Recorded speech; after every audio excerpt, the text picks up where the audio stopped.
August Arshi email T, Liaotianing Arshu. Pacific Ocean. Sisha Coast Guard members are enjoying a peaceful swim call when suddenly shark Liu de Bayuncher of pure predator heading straight for them.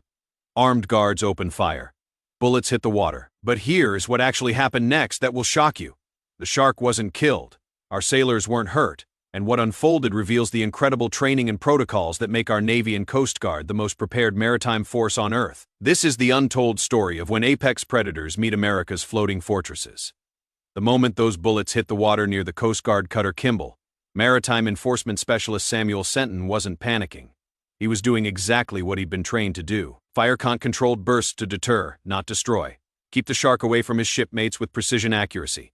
And it worked. The shark backed off with each burst but kept returning, testing the waters around America's finest. If you're proud of how our Coast Guard handled this situation, type proud in the comments below. But this wasn't chaos. This was a perfectly executed safety protocol that has been refined over decades. The Kimball crew had followed every single safety measure. They'd conducted safety briefings, established communications between all stations, launched a small boat with rescue swimmers, positioned wuxia yards from the ship, set up their armed shark watch, manned their rescue station, put accountability systems in place. Now, you might be wondering, how often does this actually happen? Here is the incredible truth.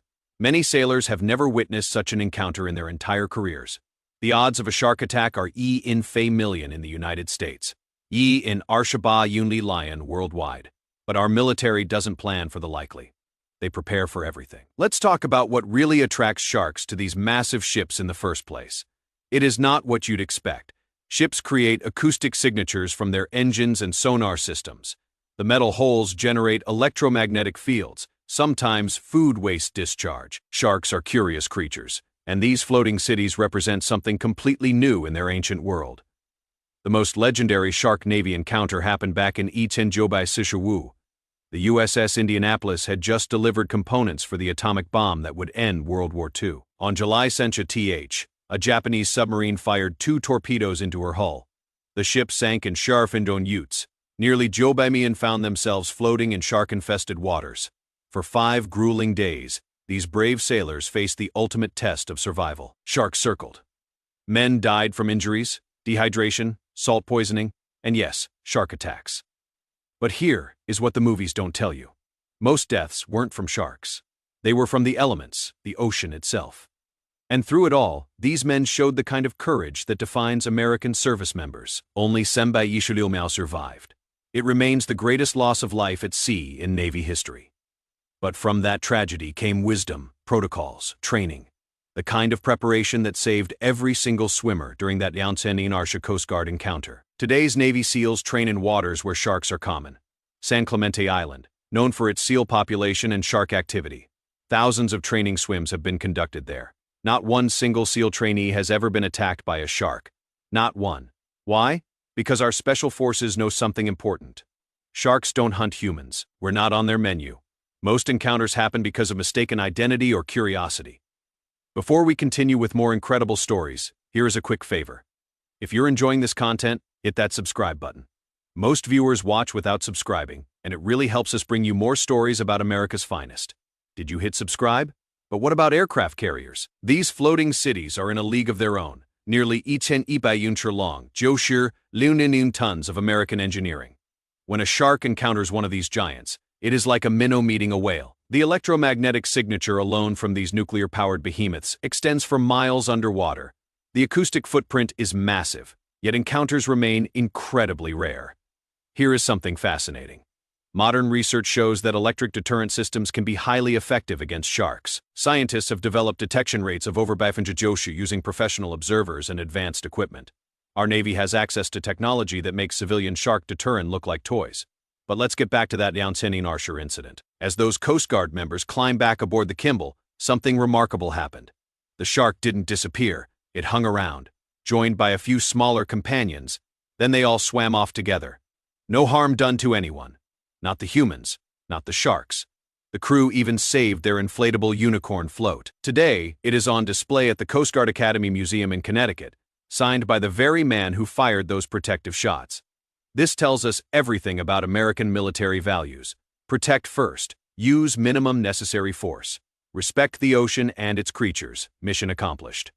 Now, let's talk about swim calls themselves. This tradition goes back centuries. In the days before showers and unlimited fresh water, captains would anchor in calm seas and order all hands to bathe. It was about hygiene and morale. Today, it is pure morale.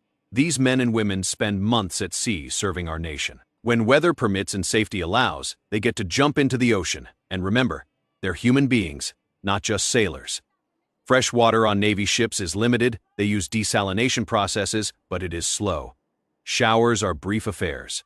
Rinse, turn off water, soap up, rinse off. So, when there is a chance to safely swim in the open ocean, it is welcomed relief.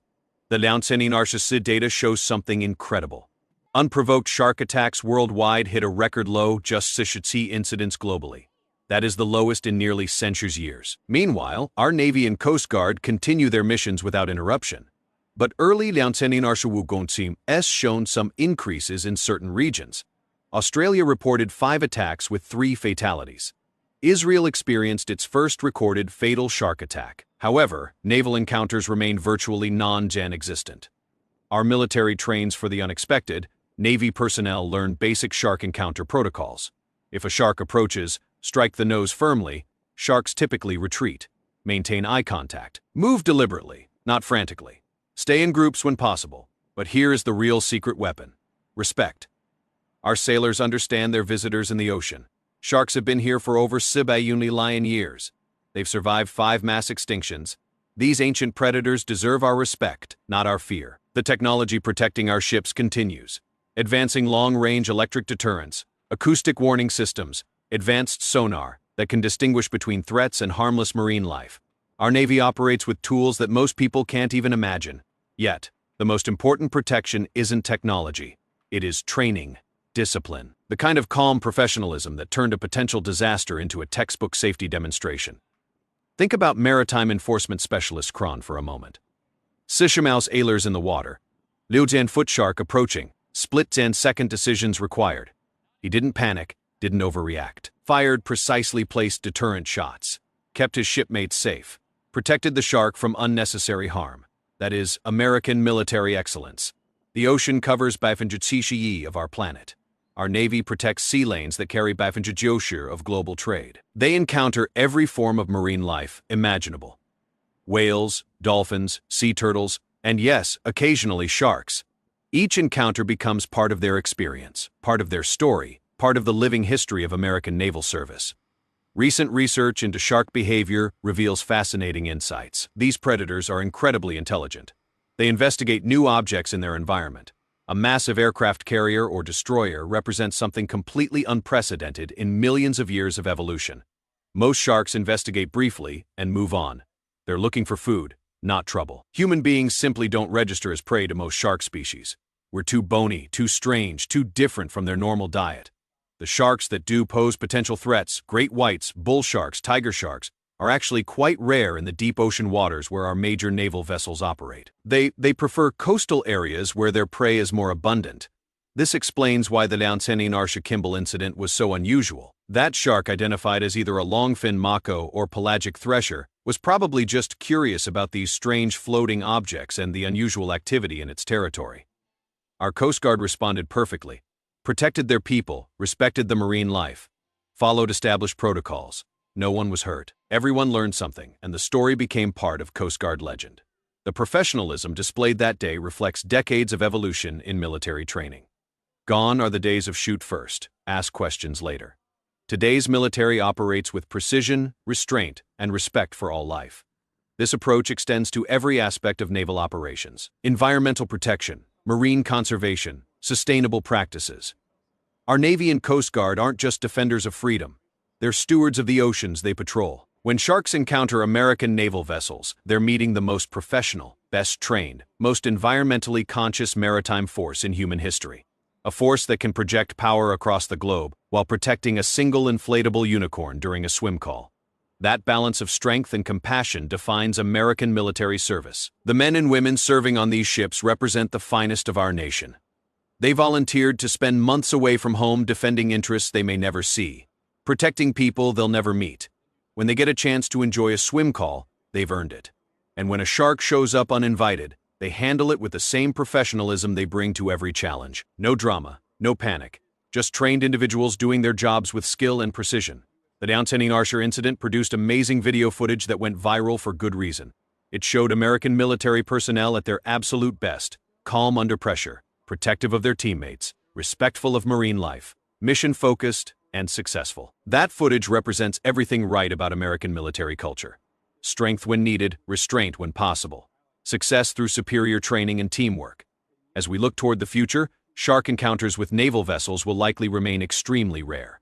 Our ships are getting smarter, our crews better trained, our understanding of marine behavior more sophisticated. But if another shark decides to crash a swim call, American sailors will be ready. They'll follow their protocols, protect their people, respect the ocean's predators, and get everyone home safely. Because that is what America's finest do every single day.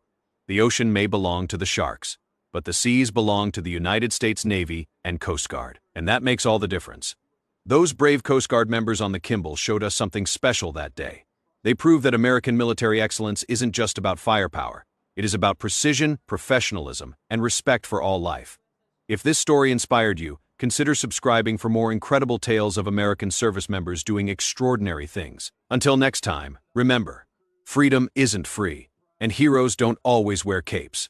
Sometimes they acquire Coast Guard uniforms and save both sailors and sharks in the same.